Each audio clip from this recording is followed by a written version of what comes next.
welcome. So agenda item 1 is the apologies for absence, and we've had apologies from Councillors Murphy, Councillor Townsend and Councillor Goggin. Agenda item 2, I will introduce the ACFO. Thank you, Chair. So there is no fire alarm due today. However, should the fire alarm sound, we can exit at either the front or the rear of this room, and we'll convene in the rear of the car park at the rear of the operations building. If anyone needs assistance, please let us know. Thank you, Paula. Declarations of disposal, pecuniary interest or declarations of interest, we've received none. Assume there's none in the room. Public access, we've also received none. Thank you very much.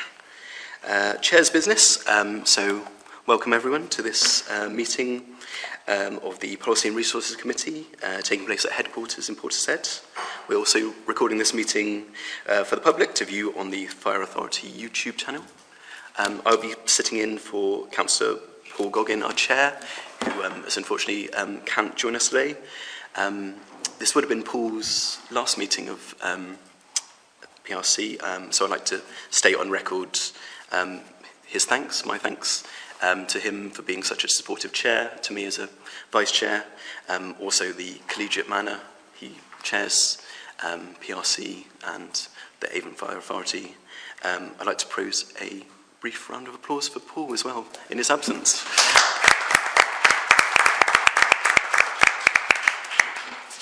Thank you members, thank you officers. Just ask members to introduce themselves. I am Councillor Dan Thomas, Councillor for Congsby and Puxton on North Somerset. I will go round to my left, so it's Councillor Eddie. Councillor Richard Eddy, Bristol. It's actually my last one as well. And as Councillor Moss commented, I thought we had got rid of you.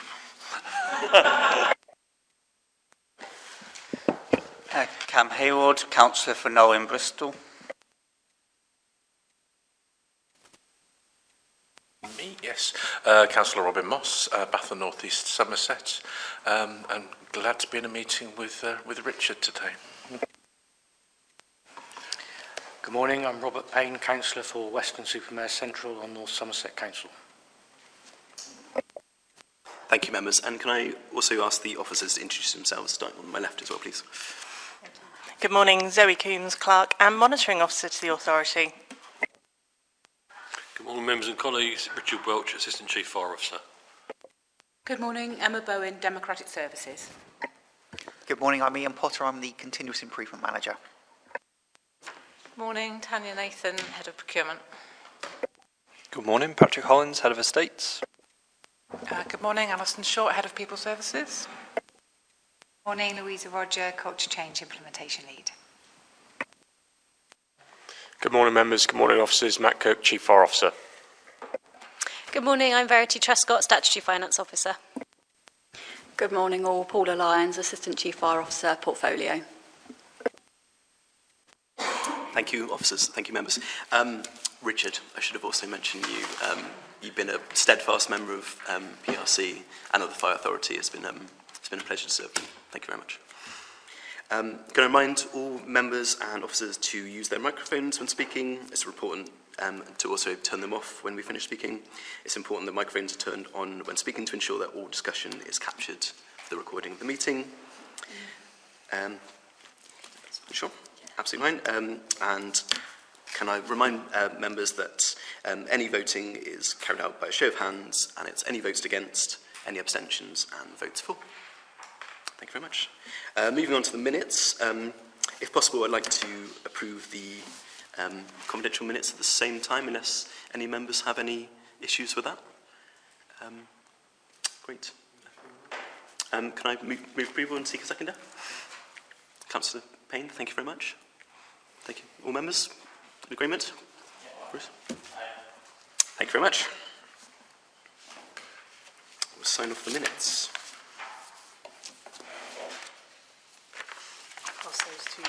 Thank you.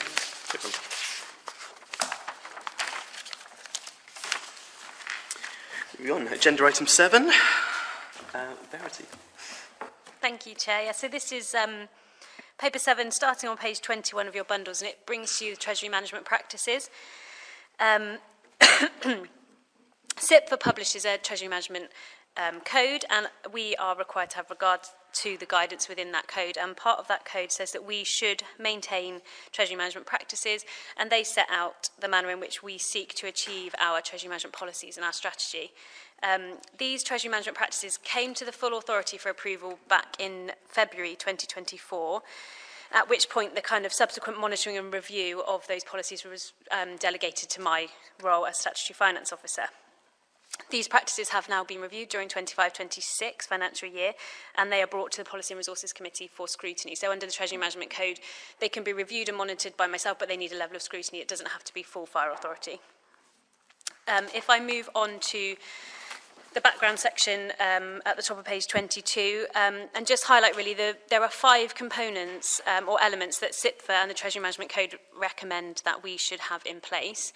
The top 2, so the Treasury Management Strategy and the Treasury Management Policy Statement, and the bottom 2, the Minimum Revenue Provision and the Prudential and Treasury Management Indicators, were all presented as part of the budget papers in February earlier this year. So what I'm bringing to you today is that middle point, so that we have the full suite of 5, which is the Treasury Management Practices. What I won't do is go through the Treasury Management Practices in detail, but I'll just briefly highlight in section 5 the key changes that have happened since, as a result of the review that's just taken place. They are relatively minor. Something that I've mentioned to the authority in the last year is the appointment of Treasury Management Advisors. So we updated the Treasury Management Practices to reflect that point. We've also updated them just to reflect any of the latest relevant guidance, codes of practice, statutes and things like that. We've provided a little bit more detail on the finance team and who has specific Treasury Management responsibilities. And we also, because of the arrangements we have with Bristol City Council, our bank account is part of a suite of accounts that Bristol City Council hold. And so they have, in the last year or so, re-tendered their banking contract. So it was just an update in terms of the banking arrangements with NatWest. So that was all I was really going to say on this paper. So the Treasury Management Practices are brought to you here for scrutiny and then approval with subsequent review and monitoring by myself again. A section and table in the Treasury Management Practices details each Treasury Management document and how frequently it should be reviewed and by who and things like that. And so these should be reviewed annually. So they will be reviewed during the 26-27 financial year, and if possible, be brought back at the budget setting meeting if timings allow. So they will be reviewed again within the next 12 months. So happy to open up for any questions. Thank you, Verity. Any questions, members? Councillor Reddy. Not actually any question, Verity. Again, thank you for your job of it and what you've done. Clearly, we're looking at best practice, and rightly we're endorsing that and bringing that to bay. You've done the hard work of just looking at that, not just looking at it, and actually tweaking it as appropriate. So, well, I'm perfectly happy with this. Thank you, Councillor Reddy. Anything further, members? No? Thank you very much. So this will require a vote. So the recommendation is to approve the revision of the TMPs in Appendix 1 in accordance with the previously approved delegation by the AFA of subsequent reviews and monitoring to the Statutory Finance Officer, and approval of future amendments delegated to the Policy and Resources Committee. I will propose and seek a seconder. Thank you, Councillor Reddy. Members, all in favour? Any votes against? Any abstentions? And votes for? Unanimously carried. Thank you very much. Move on to agenda item 8, which is Verity again, and that's the 2025-26 Revenue Budget Monitoring Report as of the 28th of February 2026. Thank you, Chair. So yes, this paper starts on page 61 of your bundles, and it follows a very similar format to papers that are presented throughout the year, which gives you an update on where we are in terms of the revenue budget.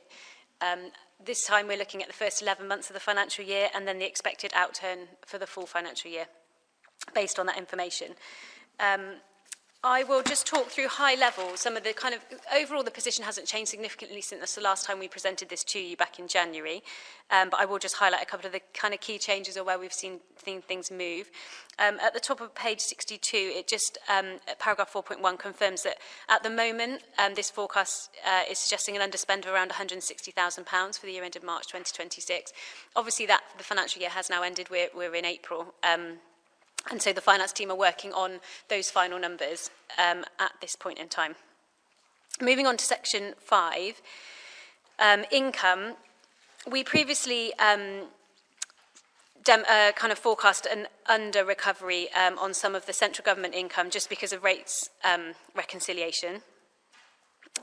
What we've done now is also had a look at a more realistic assumption around the outturn for interest investment income and then other income. Both of those are over recovery, so we're seeing those offset that under recovery, and there's a slight over recovery on income overall as a result. Moving on to employee costs, a lot of the variations in employee costs are kind of as were previously described, so I'm not going to go through those in detail, but one of the main changes is detailed in paragraph 5.5, which is an underspend on the ill health retirement pension costs. It's just over 100k forecast now. And when we set that budget, we set the budget based on an assumed number of new ill health retirements each year, and it's just that those ill health retirements haven't quite been, or they've been under the assumed level there. So we're expecting a little bit of an underspend there at this point, at the time this paper was prepared. In terms of premises and transport costs, the combination of the two is expected to see a slight overspend of around 50k. There are some kind of various movements within that. There's an overspend on kind of vehicle maintenance and fuels and tyre and things, and actually that's an area that the budget's been increased for next year because of inflationary pressures there. But it's offset by underspends in other areas.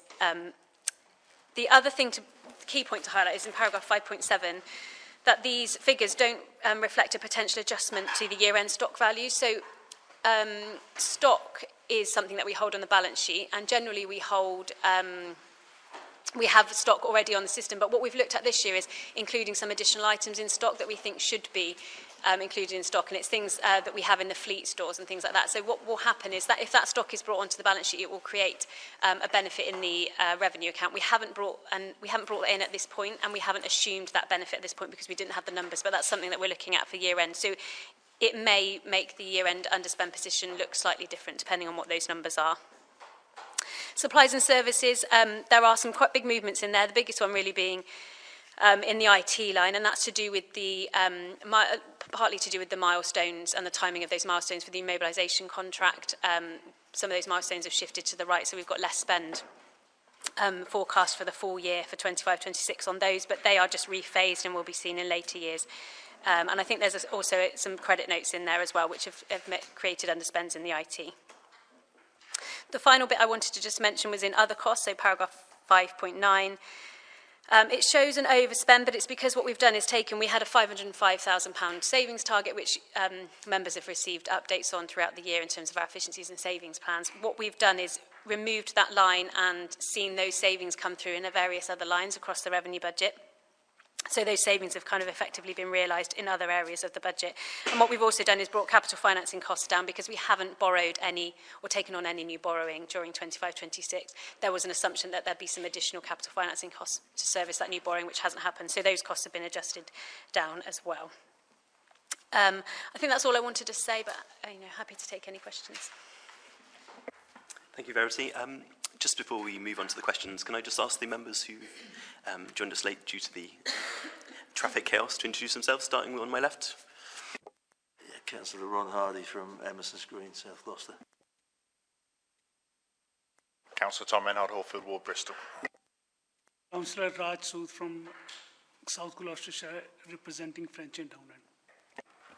Thank you, members.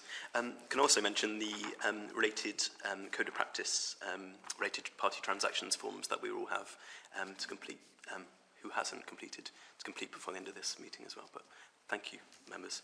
Open up for questions. Councillor Reddy. Again, thank you, Verity, for the comprehensive nature of the information here.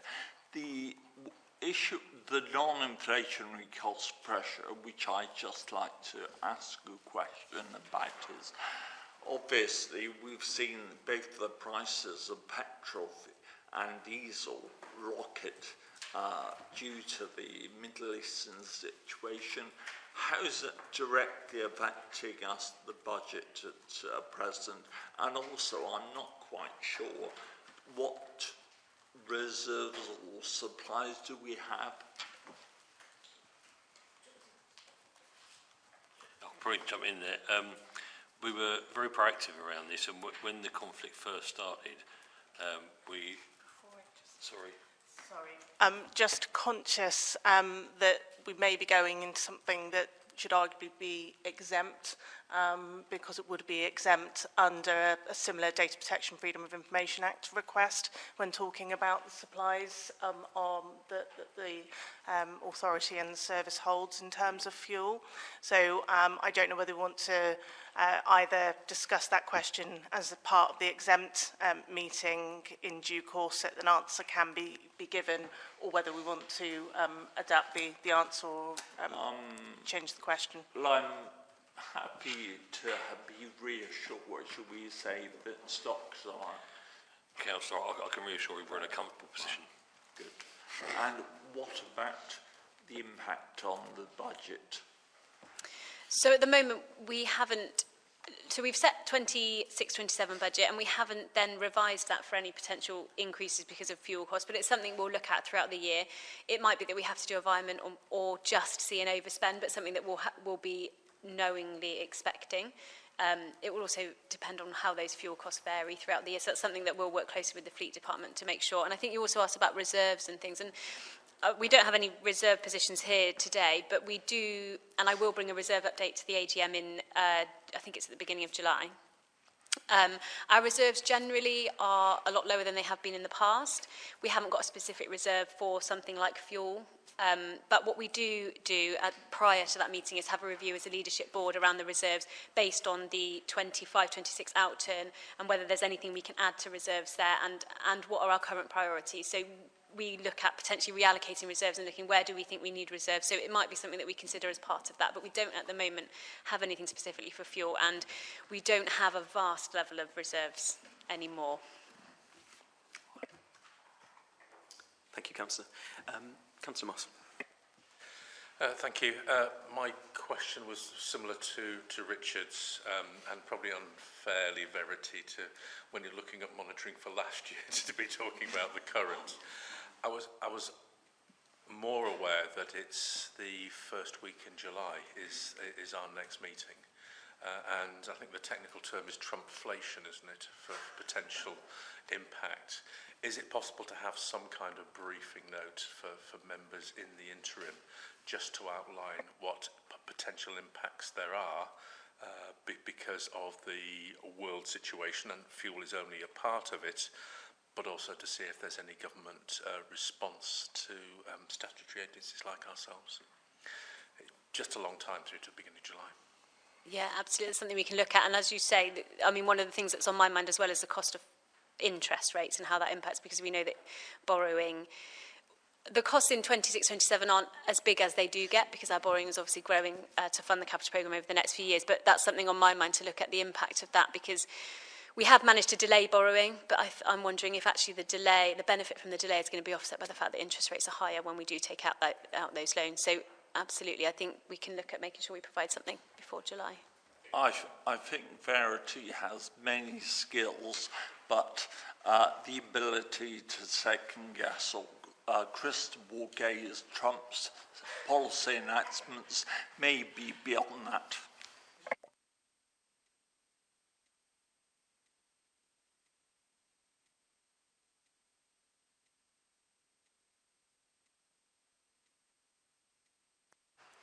Thank you, Councillor Moss. I think that's a good suggestion. Either the topic for a members' briefing or a separate briefing note would be appreciated. How we can adjust. Yeah. Thank you. Councillor Payne, did you have your hand up? Yeah, I was just going to ask a quick question. I see there's quite a significant underspend on utilities for premises, which seems quite surprising to me, given the situation we've had over the last year. So have you got any idea of what the reason for that significant underspend is?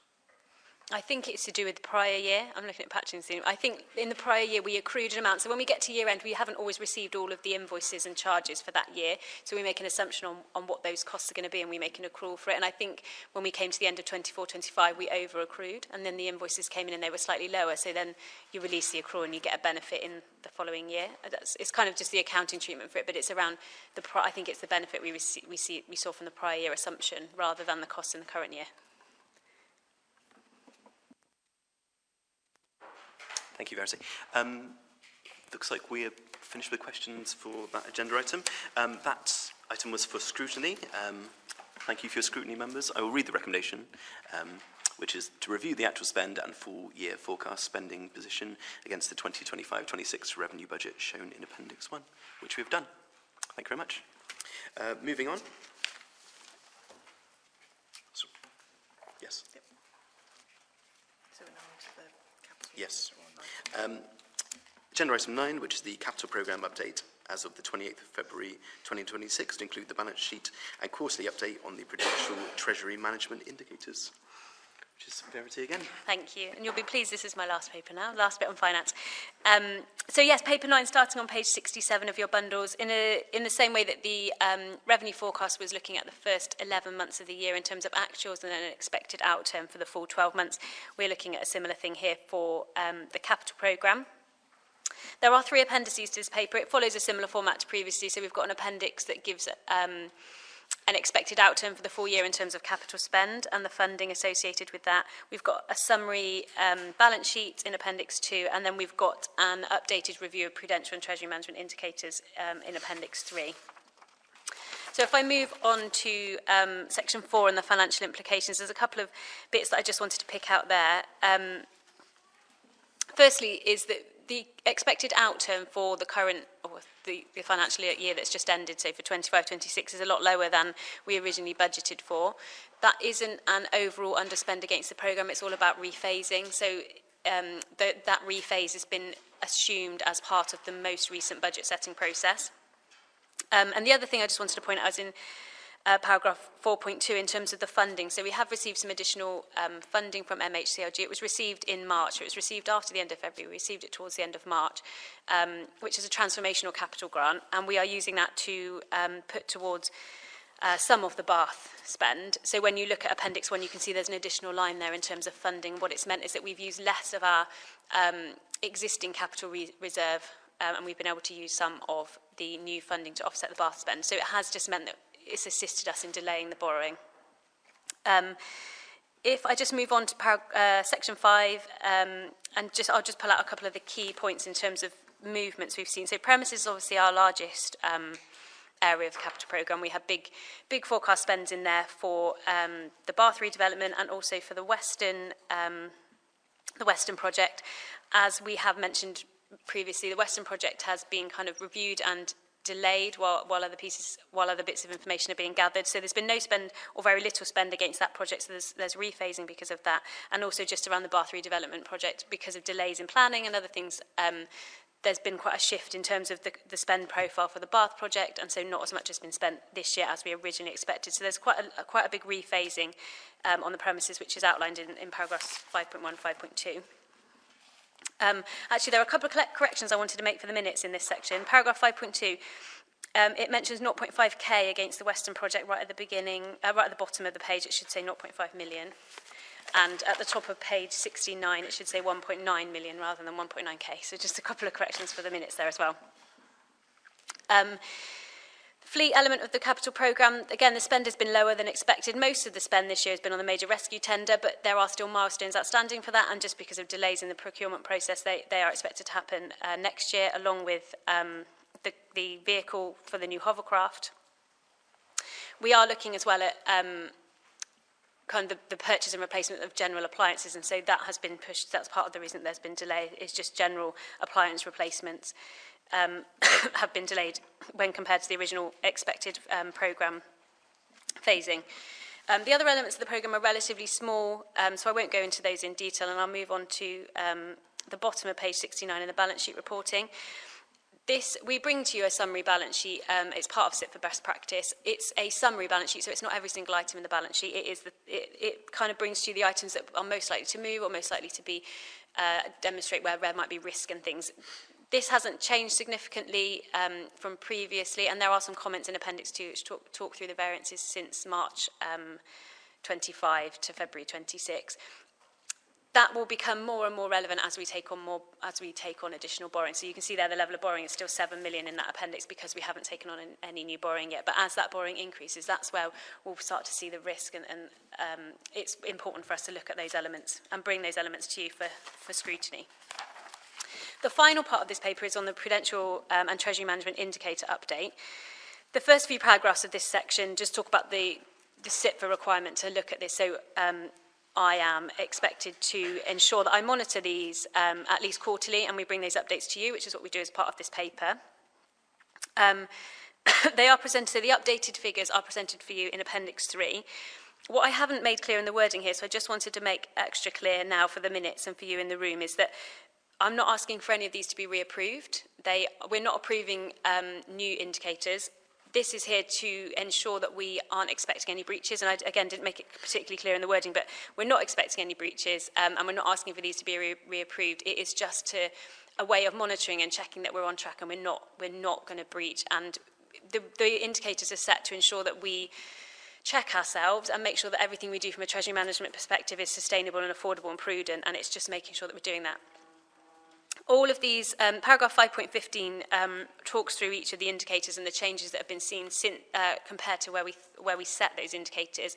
And a lot of the changes are driven by the fact that our capital programme has delays and rephasing. So we spent a lot less than we thought we were going to spend. And so therefore, really, all of those indicate we're under on all of the indicators. So our capital spend is less, which means our borrowing is less, which means our cost of borrowing is less. So that's why there's no breaches. So those paragraphs underneath 5.15 just to kind of explain all of those variances. There is one other correction to the minutes that I wanted to make as well. On the top of page 71, the paragraph talks about 2.2 million of the funding, this is the MHCLG funding, is assumed to be put towards a bath rebuild project. I wrote this before I knew the number, and then the number got changed. And so that should have been amended to say 1.9, which is then consistent with what we've got in Appendix 1. And so then the offset is the remaining 1.1 rather than 800k. Will be utilised in 26-27. So just to clarify that as well for the minutes. I'm happy to take any questions. Thank you, Verity. I'm sure those amendments will be made available in the next minutes. Councillor Hayward. So in paragraph 5.1, it talks about the 3-year programme of 38 million. Is the delay, the rephasing of the capital spend going to impact that 3-year programme? Does it effectively become a 4-year programme, or are we still expecting those projects to be delivered within that 3-year time frame? We set a 3-year programme just because that's, in the same way that we just look at a 4-year programme for the medium-term financial plan and the revenue side, we just choose to do a 3-year forward-looking capital programme. Each year we revise that, and so you kind of lose the earlier year, add on the later year. So any projects that are not expected to be completed by the end of that 3-year programme, they won't be assumed, they'll just be assumed to be picked up in the next iteration of the programme. And that 38 million is the capital programme that was approved in February 25. So we have now obviously got an update, because we're backward looking now, we've got an updated capital programme for 26-27. We'll be looking at the spend against that new 3-year programme, if that makes sense. Does that answer your question? Yeah? Just a small question. 5.6 and 5.7 refers to the acquisition of 3 new specialist vehicles. How do we fund that? I mean, when we request that, do we, is the cost actually or part of it taken out then, or do we, is it on receipt or what? I might need to clarify your question, sorry. In terms of ordering, say, specialist vehicle, you mentioned 3 here. Is the sum, a capital amount, actually given to the manufacturer when the order or part of it, or upon receipt? Do you want to come in? Yeah. Yeah, hi, Councillor. So when we place the orders and the contract is arranged, there'll be stage payments, and they'll have to meet certain criteria before we make those payments. So I think that is what you're asking. Yeah, absolutely. Yeah. Fine. Thank you, Tanya. I think further members?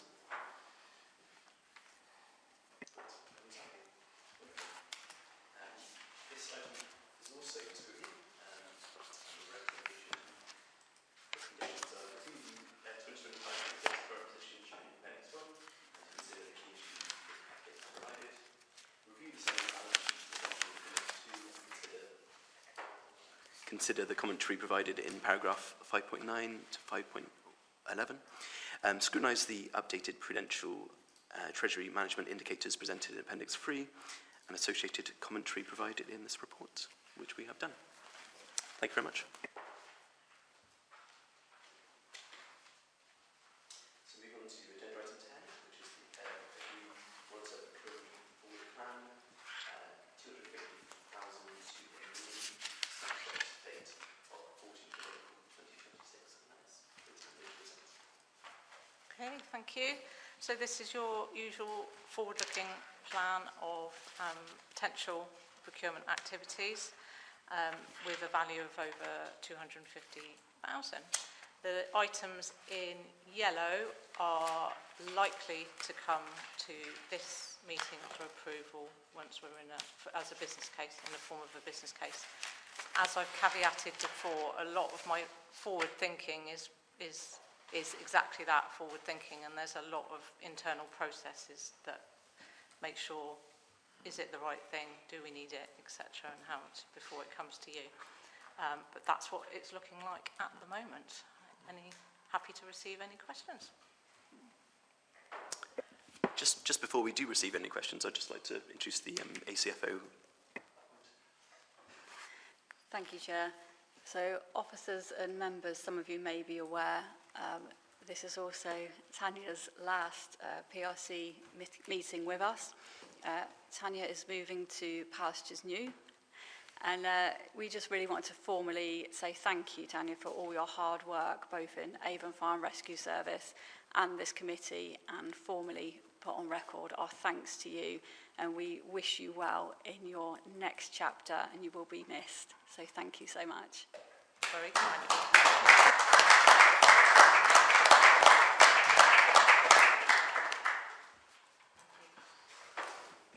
Thank you, Tanya. I echo the ACFO's thoughts. You've been with us for a while, certainly since I've been on this committee, and you've been. Thank you so much for all you've done for us as members. Any questions, members at all? Very simple one, Chairman. I seem to have left my mic on, but what's a prime mover? So the prime mover is a chassis which has changeable backs, really. So it's a hook lift, so you can hook different backs onto it for different pieces of equipment. But it's the actual chassis that carries it as a prime mover.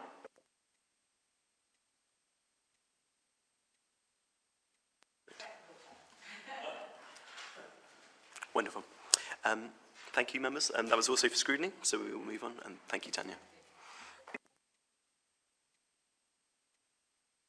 So we're on to agenda item 11, which is the update on Seven Park PFI priority programme, and that's Patrick to present. Thank you very much. So this is your regular update on activity relating to Seven Park over the last quarter. So just to go through the points that are laid out on the report, so the National Infrastructure Transformation Authority, NISTA, have continued to assist through the provision of associates. The associates have been assisting the authorities in ensuring that the governance around the expiry is appropriately in place and that the overall strategy and direction of the expiry is suitable. We have the building survey is now ready to be tendered at the end of this week. So the survey's purpose is there to identify any issues with the building that Babcock, who are the current operator, must rectify before that building is handed over to the service. All the parties involved in the contract have collaborated on the specification with the aim of ensuring the results of that survey are supported by all the different stakeholders. To continue on with Babcock's kind of performance over the last quarter, the information that we require from Babcock has begun to flow, and it's much improved on the last time that we reported. They are now responding to requests for information quite quickly, despite some challenging IT issues that continue to be a problem, but we're finding ways around them now, so that they are helping in that area. In the same vein, Babcock and the authorities have been working towards a joint programme to agree the deadlines by which the contractual mechanisms will be undertaken. And the authorities and Babcock have jointly agreed to bring forward a number of those activities so as to ensure and support a timely expiry process. Post-writing this report to update on the first activity contractually, which is to confirm the intent of each of the services on whether they will take assignment of the lease or not. That has now been activated by Babcock, and responses from the three services are due by the 18th of May, for which ACFO Lions is currently drafting our response to that notice from Babcock. The service has also confirmed during this period of time its first two key decisions in relation to Seven Park, and that is that the only option being explored for the future of our headquarters is Seven Park, and that at this time the relocation from Lansdowne will not be considered any further due to both the space constraints at the Seven Park site and also the pressure on our control teams at present due to the mobilisation replacement programme. Now is not the time for that team.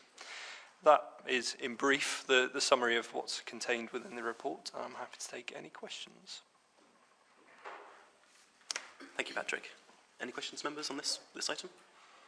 Councillor Eddy. Just one, actually. The site visit we had to Seven Park the other month, I can't remember, was very helpful in my view. The only question which I forgot a feeling was asked then, but I can't recall the response. Presumably, we've checked with Bristol City Council, which owns the land. I can't see an issue with actually continuing to use it. Have they confirmed that formally? So the lease at the assignment date, which will be the 1st of April 2028, will have 10 years remaining on it, and there is no kind of backing out from that, so that the 10 years is a minimum. The activity that we're due to commence is discussions with Bristol City Council around a longer lease or an assignment of land, or there are various options we're exploring with them. Yeah. Thank you, Councillor Eddy. Councillor Hardy.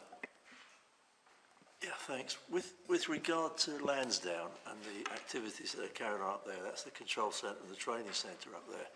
Is that going to carry on as it is? Because it would seem to me to be maybe a step too far to try and move that down to Seven Park, particularly the communication problems. Lansdowne's on a hill and Seven Park is almost on the water. So it would seem logical to leave all that at Lansdowne. Is that the thoughts? Is that what's going to happen? It's going to be left? Yes, so at the moment that is the direction for this project, and that it wouldn't be considered as part of this project. Not to say that it wouldn't be considered in the future if the right opportunity came along. However, kind of due to the challenges that you've stated there around the complexity of moving that facility and the amount that control are going through in terms of the new mobilising system, it's not the right time for us to be thinking about that right now. No, yeah, not simple. Thank you, Councillor. Councillor Payne. So presumably the whole process has to finish by March 2028. Are you confident that we can do all that in that less than 2 years now, or do you envisage that there could be some delays which could cause problems for that? So it is challenging, and it's not without risks that we're managing internally in terms of the critical activity that we must be able to do on 1st of April is to continue our training. And to get to that place, we'll need supplier contracts in place to deliver any of the materials and any of the the maintenance to that building that supports the training will also need our training team to be in the right structure and prepared to take over training operations. We are actively working on that, and 2 years is a short space of time, but I think at the moment the team are driven to make sure that that's achieved. There isn't really a not delivering it option, so it will be delivered. Yep.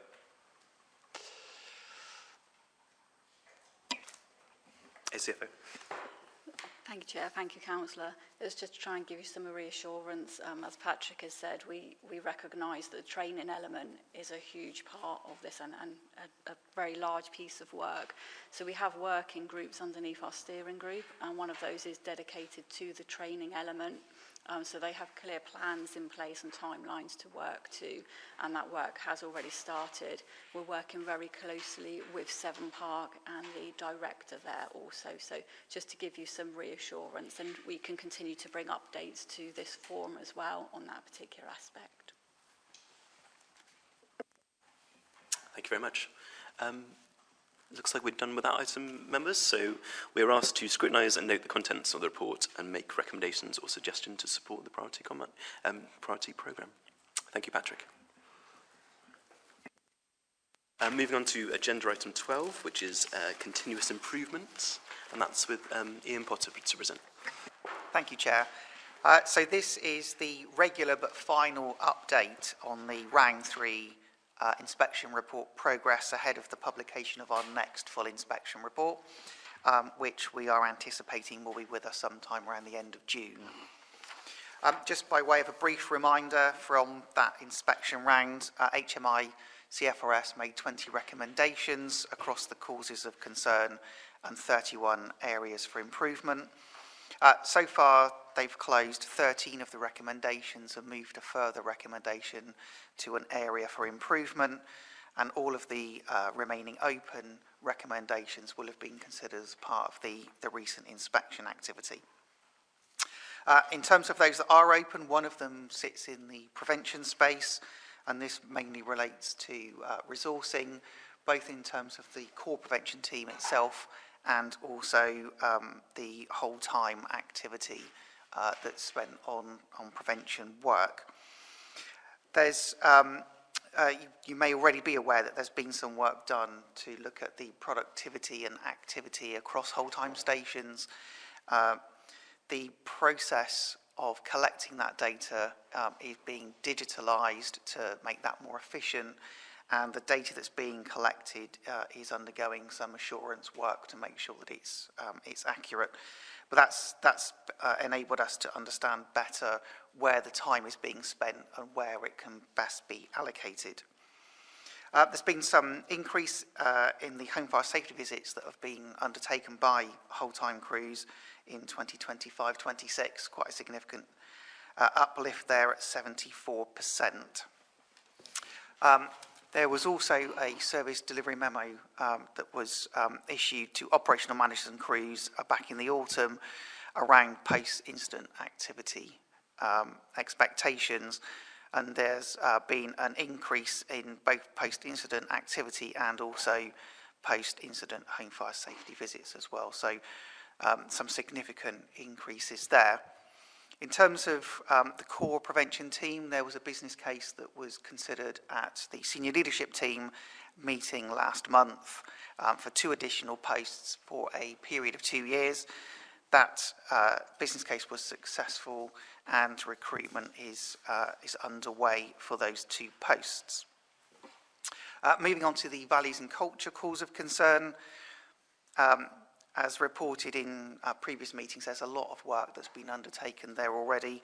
I've included in this report some statistics that have come out from the workforce survey that was carried out as part of the recent inspection. And this really focuses on the modelling and maintenance of service values at colleague level, manager and senior leadership.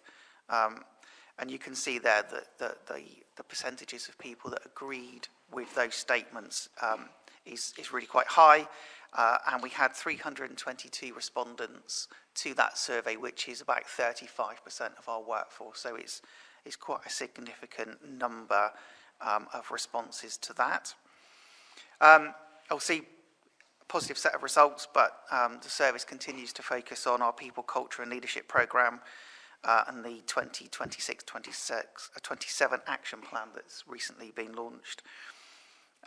And progress against those open recommendations will have been considered as part of that inspection. So we'll find out fairly soon how that's been going along. In terms of areas for improvement, it's just worth mentioning that only HMI can close those, and they only do that at a full inspection. So unlike recommendations where we have revisits in the intervening period, they only get looked at once a cycle. Details of where we are with our areas for improvement are in the tracker as usual. In terms of the internal governance process, so we have the Internal Improvement Board, as you know, in terms of our oversight and insurance mechanisms for signing off recommendations and areas for improvement. The gap between inspections is roughly 2.5 years, so it's quite a long time. And so one of the things that we've done is we've updated our closeout report template to include a 3 lines of assurance table. So this is really to look at ensuring we've put something in place, we know it's working because it's being monitored, and then there's a 3rd line which will either be the Internal Improvement Board review and then later HMI when they come to look at it. The progress so far is 8 areas for improvement have been signed off as complete. And we're going to go back and ask those authors to add in a 3 lines of assurance template just to ensure we've got sustainability across the improvements already closed. The Improvement Board has also had a number of efficiency and saving measure reports come forward as well. So Improvement Board, it kind of started out focusing mainly on HMI CFRS. We are looking at efficiency and savings, and also in the May meeting we're going to be looking at progress on the Grenfell Tower and Manchester Arena action plans too. So that's where we are with the round 3 progress so far. There's one thing just to draw to your attention to in the spotlight and misconduct reports. There's one recommendation action that remains open for that, which is around our probationary staff and the requirement to have a policy that allows us to take action if people are falling short of the values and behaviours that we would expect as a service in that probation period. And we'll be looking at that at the next internal improvement meeting. In terms of the inspection programme 2025-27, the full inspection took place between December and February, and we've had the confidential hot debrief to the leadership board. Next week we'll be having, hopefully, the embargoed draft report.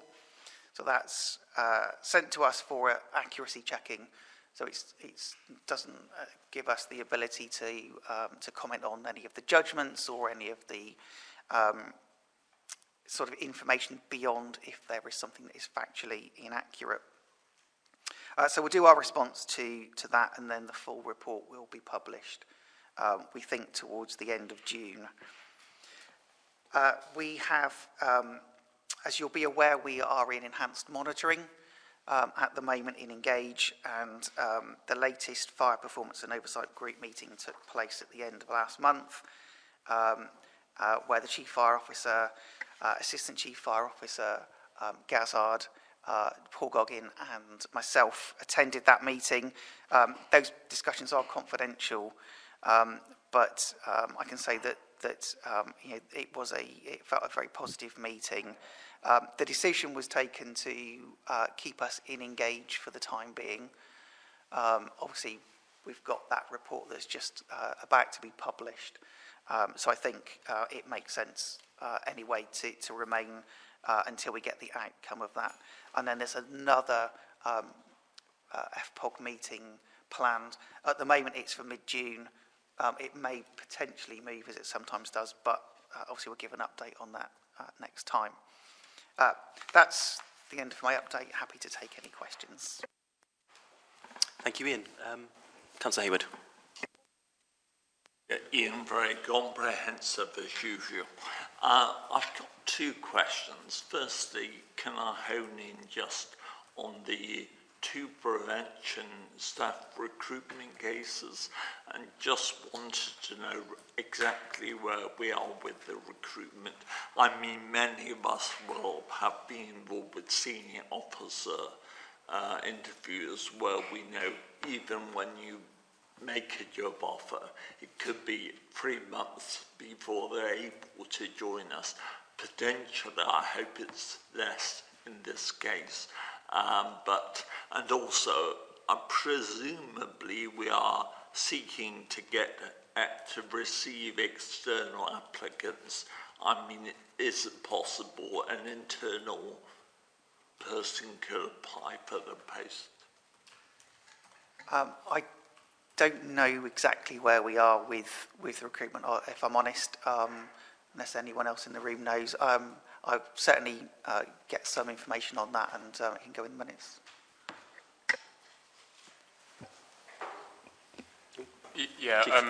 So Luke Gazzard, ACFO, is leading on the recruitment with Steve Quintin, who's our area manager for prevention and protection. So the recruitment is active and progressing. Obviously, it depends on notice periods, but we would hope, given the role, that wouldn't be, it would be a month or possibly 2 max.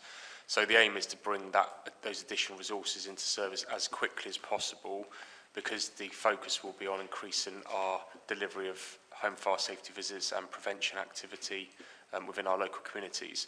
But as well as that, we're also again looking at how we can increase our prevention activity within our whole-time fire stations. And there's been positive work done around productivity on stations, and where there's an opportunity to increase and start to do high-risk visits with our special prevention team. So our absolute focus for this final recommendation is to increase our capacity and capability within this important space around preventing fires and fire deaths and fire injuries within our local communities. Thank you, Matt. My second question, Ian, is you mentioned about overtly putting in the cultural identity issue within assessments of new recruits' probationary periods. Presumably, in a way, it was there before, but it probably, I guess, was under discretionary assessment, where you're suggesting, are you having it more as an overt issue with that? In the misconduct report recommendations, it talks about having something specifically in your policy that sets out the ability to take action where within that probationary period the conduct is kind of falls short of the behaviours and values of the organisation. So we've got 2 sides to that. We've got the Green Book staff policy, and we've got one for Grey Book as well. So it's just making sure we've got those things covered off. I think the probationary policy is just being reviewed, or just being reviewed. So we'll make sure that it is picked up in there. Yeah. Thank you, Councillor Reddy. Councillor Hayward.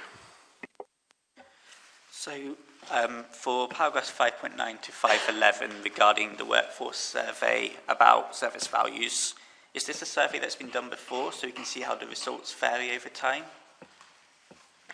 Yes, so HMI carry out this workforce survey with every inspection cycle, so we do have past information.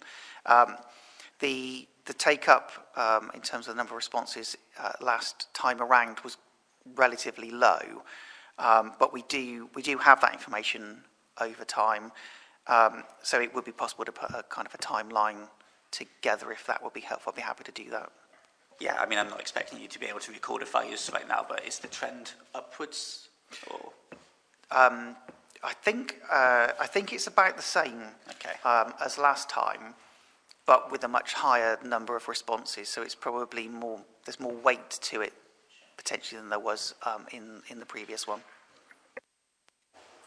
Thank you. Councillor Reynard. Thank you.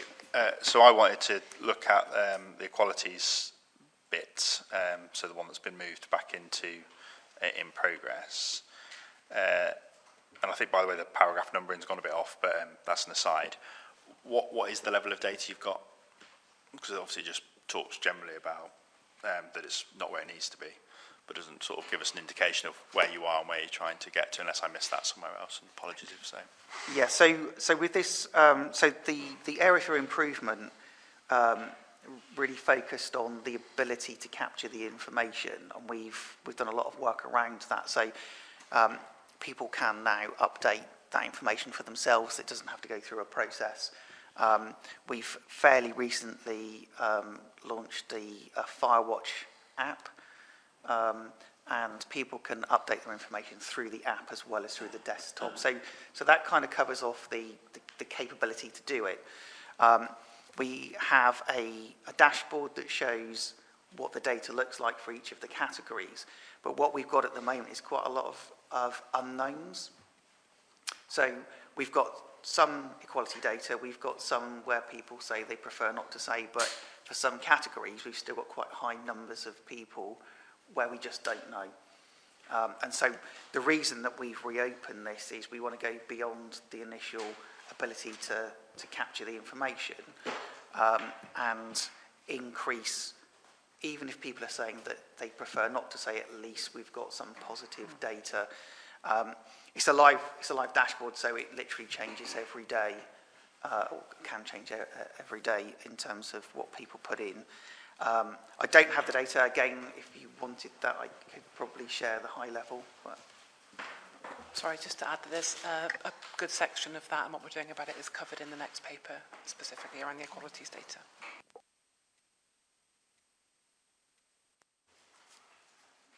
Thank you, Ian. Thank you, members.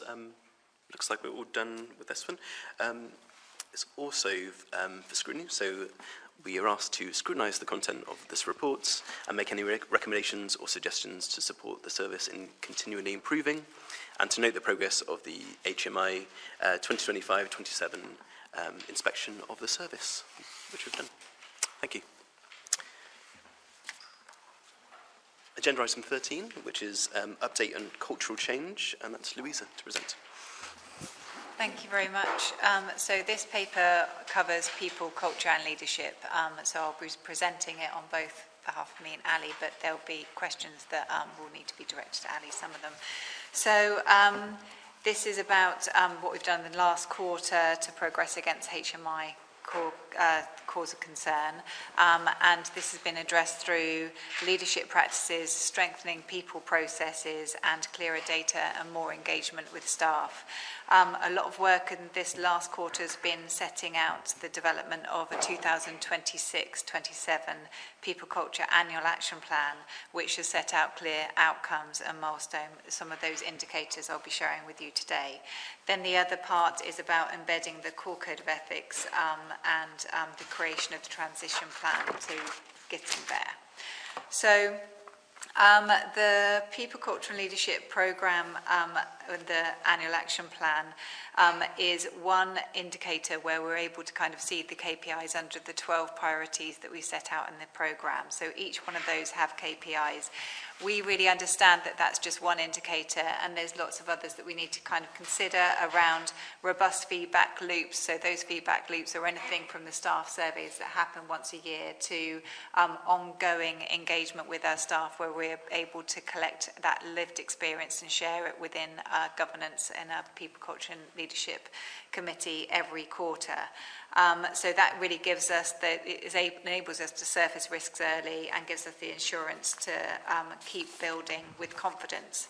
So I've given some indicators that I think it's really important at your level to be able to see and to be able to scrutinise.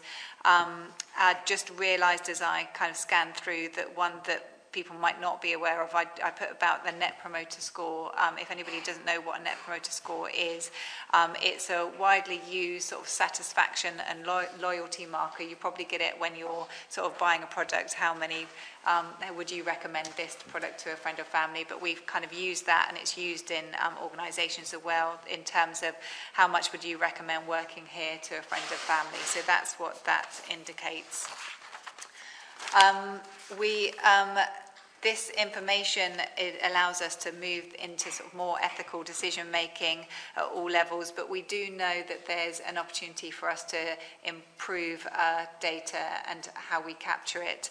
And we're doing some work at the moment with an external organisation looking at sort of data futures workshop to really understand, and there'll be recommendations that come from that. So as those that data improves and those indicators, we'll be able to sort of obviously mature with our data. So these KPIs, as you can see, show really strong progress in things like attrition, personal development reviews, compliance, and case study resolution time. However, it's important that we've sort of shown you all of those, and we're really clear on the ones where we kind of need some growth. And so in order to give you reassurance around sort of some of those areas that we want to see growth, I wanted to touch upon the engagement with the Touchpoint survey. We're looking to try and achieve to make sure that all staff groups are up to kind of 50% engagement of those. And so our next one is coming out in the next 2-3 weeks. And it's about sort of really engaging our leaders and informing them of the why and the impact of completing the Touchpoint surveys, ensuring we've got more accessible survey routes for particularly on-call and people that work sort of differently and are not sat by the computer the whole time, and in communicating really how the survey leads to sort of real change, so making sure that people can really see that link. Next one is the subject that we just touched upon around proportion of staff not stating their diversity characteristics. We've really looked in and looked to understand where we need to focus there. So as Ian mentioned, we've developed sort of an easier way to be able to input that information. We've now got an app coming out that will make it easier still. But we also looked at, for a period of time, around sort of some descriptors that reflect people's identity. But I think I mentioned last time we were having a little bit of a barrier with a provider on the data sort of platform, where they couldn't sort of adjust some of those identifications for us unless we adjusted them across all fire and rescue services. So it's sort of a wider conversation with other fire and rescue services that use this data platform. So we've come across a bit of a barrier there, but we're convinced that we can do a lot of work there to influence that change. So that's in part, and then also having leader-led conversations about, again, why that data matters and how that data is being used. We run sort of targeted communications, but doing sort of further targeted communications in that way, simplifying a bit of the process, because when somebody first applies for a role, they put their data in. That's obviously divorced from them going through the application, but just simplifying the process to maybe see if we can attach that information once they've applied, and just get all that input in there. And then obviously maintaining the oversight. So this KPI is going to be looked at on a quarterly basis in relation to the people, culture and leadership, and obviously yourselves to be able to see and scrutinise of how we're getting along with that. So next is the welfare checks. So I think we're a little bit under on where we want to be in that. So we have a sort of high expectation around our welfare checks. So again, sort of increasing that positive outreach, giving sort of a clear amount of time for people to cover off that welfare conversation once somebody comes into the workplace. There are the other key developments are around there's been a recent expansion of the recruitment team, and which they've looked into developing a revised recruitment policy, which has been consulted upon across the service. We're looking at sort of how we, that sort of positive action, that positive recruitment experience, anything from the equal opportunity to accessible recruitment, bias-free selection, inclusive job adverts, widening our talent pools, and monitoring improvement. We're really heavily based, when it comes to the People, Culture and Leadership Programme as a whole, about sort of co-creating that future together. So there's been some really valuable co-creation conversations looking at our learning from past positive action campaigns, opportunities for taking down some of the barriers. One of those opportunities will be that we're able to look at a wider pool of people from a whole-time recruitment, so we'll be going out of the local area, we'll be able to sort of do a lot of positive action then outside of area. And we've been working with Bristol Women's Voice really closely in those planning sessions, working with SARI where we've sort of explained what we're going to be doing, and then SARI are going to be working with a Black and Asian ethnic network, particularly supporting them through this process and how they can actively go out there and do that positive action work. So just briefly mentioning as well about our annual awards, that as well was really focused on how we sort of co-create. So over 100 colleagues were involved in the process of delivering those, and instinctively the priorities aligned closely with the core code of ethics around exceptional leadership, charity champion award, community first award, that kind of thing. We had a diverse judging panel across all of the service to make sure that it was really fair, and we brought out certain awards for the control room to make sure that they were really seen and awarded throughout the event. So just to kind of mention on the feedback, there was overwhelmingly positive, with 100% respondents saying that they felt recognised in values, which is really incredible. We're really proud of that. And that net promoter score, again, would you recommend somebody to come in? And 77 shows the vast majority of attendees would recommend involvement in that. So moving on to the sort of transition plan. It's a one-year transition plan. And the traditional way of embedding values is about communicating them, embedding them into systems, sort of getting all the posters out there, all those visual cues, and then waiting for behaviour to follow. We believe that that rarely works in real life because the sequence is wrong. So you talk about the how people want to live those values, what it means to them to follow certain behaviours, what it means to be recognised for those behaviours, and to be able to have those conversations covering those grey areas. And so we're flipping the sequence and we're having those conversations first. So it's making the values our values, so the values that sit under the core code of ethics, making them ours, making them lived, making them coming from ensuring they come from our voice before we send all of the visual cues out there. So in part that involves co-developing, again, those sort of like practical tools and frameworks, and that means bringing in an external partner. We've been developing a business plan for how that looks, and we're involved in consultation with the unions and networks to make sure that we get that piece right, because it's a really important piece to get right.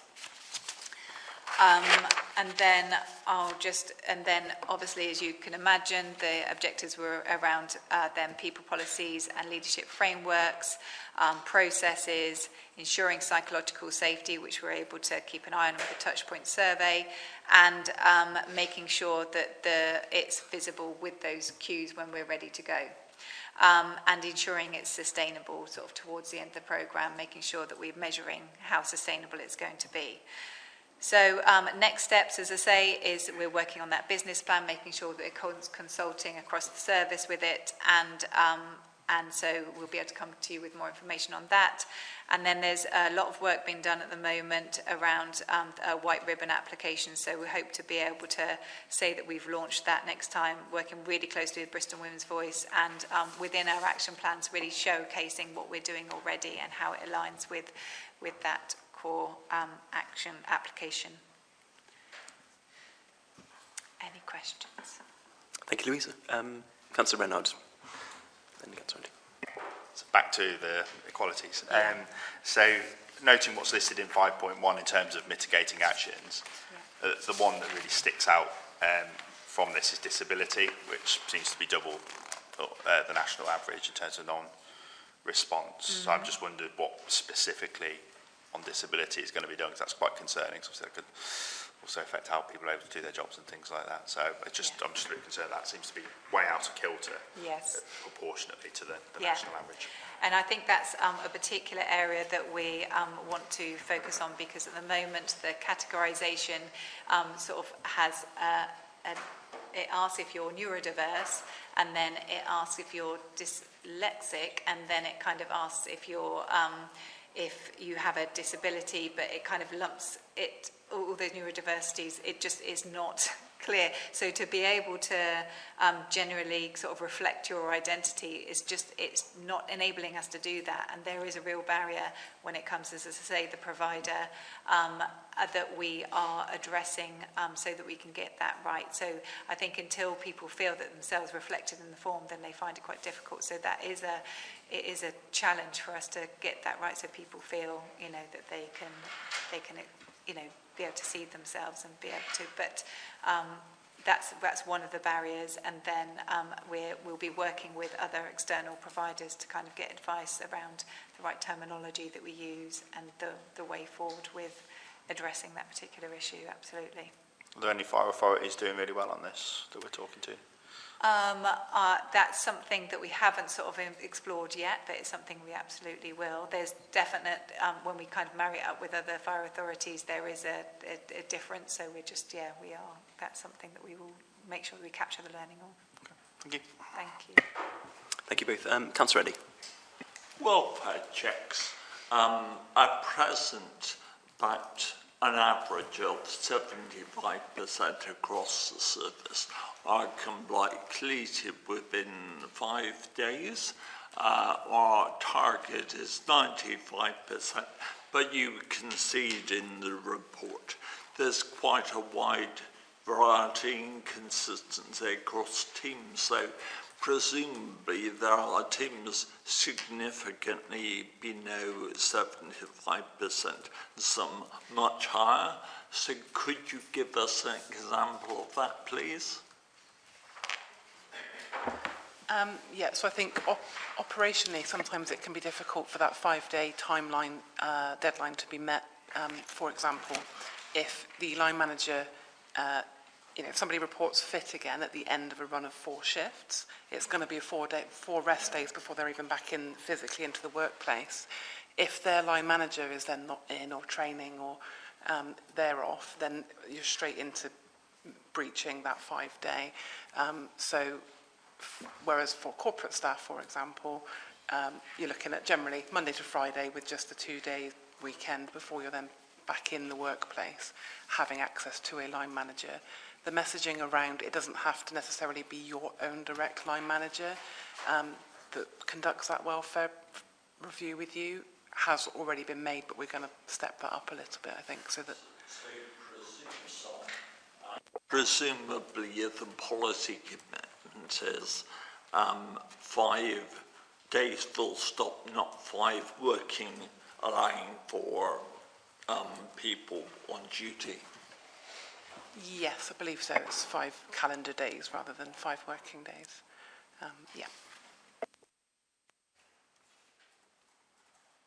Thank you very much. Thank you, Louisa. It looks like we're finished with questions. We're asked to scrutinise the content of this paper and make any recommendations or suggestions to support the service in continually improving culture. Thank you very much. The date of the next meeting is Thursday, the 30th of July at 10:30 in the main conference room of headquarters.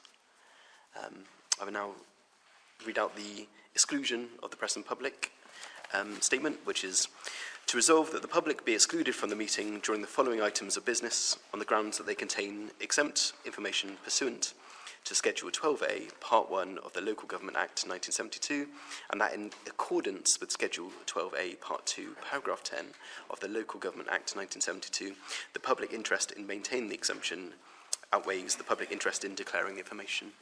I propose, can I seek a second of that, please? Thank you, Councillor Reddy. Any votes against? Any abstentions? And all votes in favour? Thank you, everyone.